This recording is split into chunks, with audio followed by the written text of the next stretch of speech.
have chartered a ship to take us to England. We will be leaving tomorrow evening. There may have been a depression on, but there was nothing to feel glum about when these guys were on the screen. I can't go all my life waiting to catch you between husbands. Welcome to WatchMojo.com, and today we're counting down our picks for the top 10 decade-defining actors of the 1930s. Mo, there was a fight in your barber shop this morning. Yes, sir? That was no fight. I'll get to you in a minute. For our series on the top 10 decade-defining male actors per period, we've made our choices based on a combination of their commercial success, their box office scores, their productivity, and how they helped set the tone and raise the standard in Hollywood for the era. Hey! Whoa! Light him, cowboy! Number 10. Robert Taylor. Charmed, I'm sure. In 1934, Taylor signed for movie giants Metro-Goldwyn-Mayer, and within a year, he'd secured his first leading role in The Magnificent Obsession. An appropriately titled first gig, Taylor would soon be idolized by moviegoers and prioritized by movie makers. Well, you tell me first whether you smiled at me or at my friend. What friend? You didn't even see her? No. As the man with the perfect profile, he starred alongside some of the finest actresses of the day, like Greta Garbo in Camille. Beautiful girl who lived for love and pleasure. And Vivien Leigh in the British comedy A Yank at Oxford. And he's so clever. Taylor had true talent, and everyone wanted a piece of it. Oh, you can't break records with the competition you get from a bunch of mud turtles. Number 9. Mickey Rooney. I'm going to take old Polly Benedict to the party, and I'm going to dump her. I'm going to turn her over to Ben Davis or one of them Lottie-Dahs that like girls.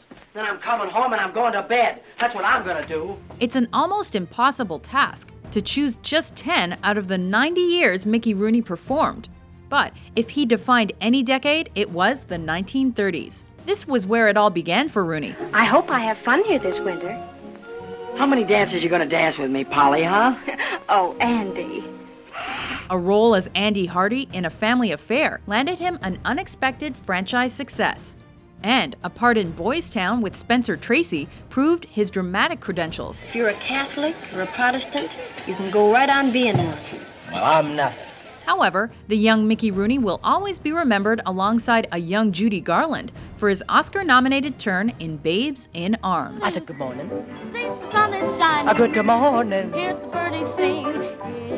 It's great to stay up late. Good morning to you. Number 8.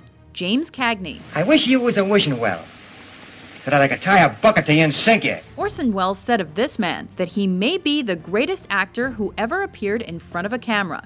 So, James Cagney's inclusion on our countdown is heavily justified. During the 30s, he mostly found fame by appearing as gangsters and tough guys. Certainly did. The Public Enemy and Angels with Dirty Faces are amongst his best remembered works. It was a typecast he would work to shed off later in his career. But during the post-Prohibition years, It's a long time, that ain't no picnic. it was box office gold. You got about as much chance of getting an indictment as I have of getting in a Bible society. You'll find that nobody cares about the whole thing. You find them laughing at you. And up a lot of blind alleys. But, go ahead, kid. Well, if that's our only competition. Don't hurt the old boy's feelings. Number 7. Fred Astaire. Known today for his romance-fueled dancing double act with Ginger Rogers, Astaire's own acting and performing credentials were never in doubt. Hello, Fred. Hello, Julio. Where's Roger? He began show business at an early age, forming a variety act with his sister Adele. By the 30s, he was an established personality and played romantic leads in many a musical. Now, wait a minute. I'm on my vacation. I'm not going to do any dancing. The Gay Divorcee, and, with Rogers, Shall We Dance, among the most notable. Rogers and Astaire complemented each other so well, Katharine Hepburn once reportedly said, he gives her class and she gives him sex appeal. It's funny, dogs have an instinct for the right people. Number 6. Errol Flynn. See what he's made of. Flynn's journey from his place of birth in Tasmania across an ocean to Hollywood was by no means straightforward. It's out of favor I seem to be with you, my vinegary virgin. He worked a variety of jobs before he pursued acting, but once he found the stage, he'd found his calling. Flynn became synonymous with swashbuckling roles through the 30s, and he formed a formidable partnership with Olivia de Havilland. It was fortunate for you that I was here to save you. I hardly consider it fortunate to be bought by anyone by the name of Bishop. Captain Blood was their initial success, but Flynn is most remembered for his first Technicolor lead role in The Adventures of Robin Hood. I'll condemn anything that leaves the task of holding England for Richard to outlaws like me. Ooh! Ooh! Number 5. Spencer Tracy. You try run Manuel down, huh? You big killer whale with smoke spout, you try swallow Manuel like he little smelt, huh? In 1930, Spencer Tracy and Humphrey Bogart both debuted in the same picture, Up the River. Mother, I want you to meet Mr. Jones. It was a modest success. However, the first 5 years of Tracy's glittering career didn't go as planned, as he fell into bad reviews and alcoholism. Upon signing with MGM in 1935, his career took a sizable turn for the better. So that's the way you feel about it, huh? He took on varied roles in comedies and dramas, and won Best Actor Oscars in consecutive years for Captains Courageous and then Boys Town. By 1940, he was a living legend. Well, you can pass the word along the road that somebody else will be running the place pretty shortly. I'm leaving. I am Dracula. Number 4. Bela Lugosi. I bid you welcome. After playing Count Dracula in a 1927 Broadway adaptation of the Bram Stoker novel, Bela Lugosi was selected by Universal Pictures to portray the legendary vampire in their 1931 cinematic recreation. His performance was a success. Why? I scare him to death. I don't have to kill him to death. And he went on to work in the niche market for horror movies with a European theme. This is place of the dead. His Hungarian heritage and accent led him to be inevitably typecast. But Lugosi was clearly a forerunner of fright and a trendsetter of the terrifying. Children of the night. What music they make. Number 3. Boris Karloff. Permit me to present you with the most sensational find since that of Tutankhamun. Karloff was among the first to follow in Lugosi's footsteps, and he eventually overtook the original. Oh, it's alive! It's alive! It's alive! It's alive! An English actor, his accent again won him credit within the horror movie genre, though Karloff's fame was found in Frankenstein. He's alive! After starring as the monster in 3 major movies during the 30s, as well as the iconic Mummy, Karloff quickly became the face and voice of scary cinema.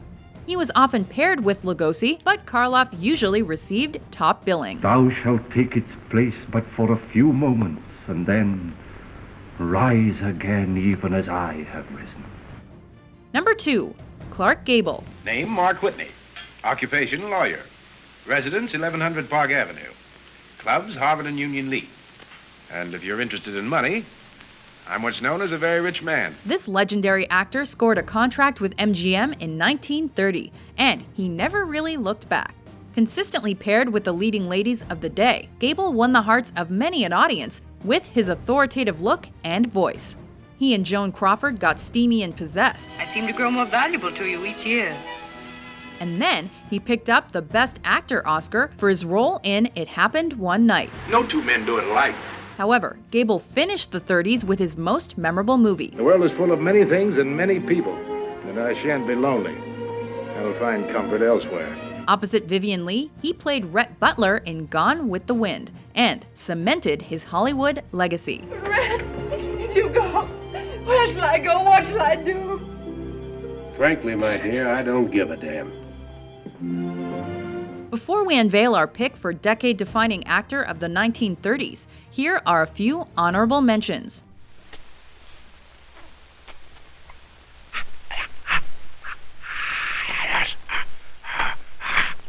I've got to.